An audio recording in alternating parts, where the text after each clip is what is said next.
उत्तर प्रदेश की राजनीति की बात हो और अवध क्षेत्र का जिक्र आए तो एक नाम ऐसा है जिसे हटाकर कोई चर्चा पूरी नहीं मानी जा सकती।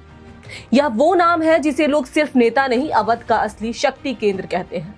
वो नाम है बृजभूषण शरण सिंह। इस पूरे पट्टी में एक कहावत चलती है, अवध में हवा बहे या ना बहे, बृजभूषण का असर जरूर चलता है।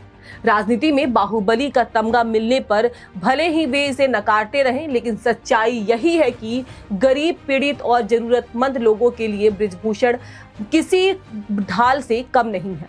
वह खुद कहते हैं, अगर किसी कमजोर की रक्षा करना बाहुबली होना है तो मैं हूं बाहुबली। अवध की कम से कम 20 सीटों पर उनका इतना व्यापक प्रभाव है कि कई बड़े से बड़े नेता सामने से चुनाव लड़ने की हिम्मत तक नहीं जुटा पाते। टिकट बंटवारे से लेकर चुनावी नतीजे तक इस क्षेत्र में बृजभूषण का संकेत ही काफी माना जाता है। 2027 के चुनाव में भी अगर किसी पार्टी को अवध में मजबूत पकड़ चाहिए तो वह बृजभूषण का समर्थन लिए बिना आगे नहीं बढ़ सकती। यह बात आज उत्तर प्रदेश की पूरी राजनीति जानती है। 1991 में पहली बार सांसद बनने के बाद बृजभूषण ने 1999 से लगातार जीत की ऐसी लकीर खींची कि राजनीतिक पंडित भी हैरान रह गए।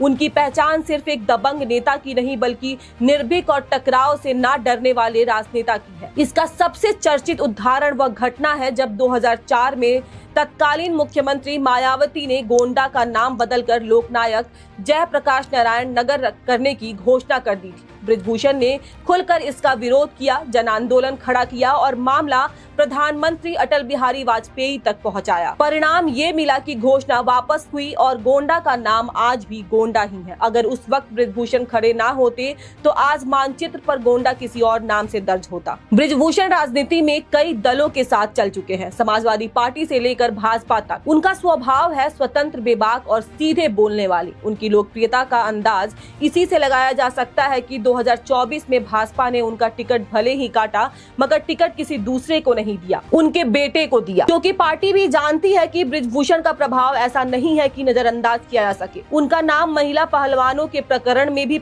उछला, लेकिन वे कोर्ट में सम्मान के साथ बरी हुए और एक बार फिर उनके समर्थकों के बीच पहले की तरह खड़े दिखाई दिए। बृजभूषण के दुश्मन भी कम नहीं है, राजनीतिक भी और असामाजिक भी, लेकिन वे हर मंच पर, हर इंटरव्यू में साफ कहते हैं, मैं किसी से डर कर पीछे हटने वालों में से नहीं हूँ।